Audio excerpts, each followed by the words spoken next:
Vinu was going through the financial statements of a company where he noticed profits in the income statement, that is statement of profit and loss.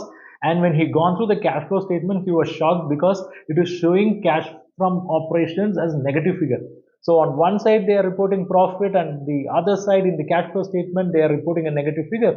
He got confused. So what could be the reason? See, the reason could be the cash flow from operations basically captures or communicates what is the cash generated from operations. So it is highly possible that some of the sales or many of the sales are not yet recovered. And it is also possible many of the payments were already made. So there is no inflow, but outflows are happening, and as a result, cash flow from operational activity can be negative.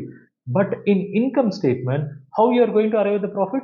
You will book the turnover, you will compare it with the expenses, and you will arrive at the profit. So whether the turnover equivalent cash is received or not, following the accrual concept, that will be recorded as income, and expenses, whether they are paid or not, following this concept, that will be booked as an expense, and profit will be arrived. And because of this, always there is going to be a difference, and that's why cash flow statements are required to be read along with P&L and balance sheet.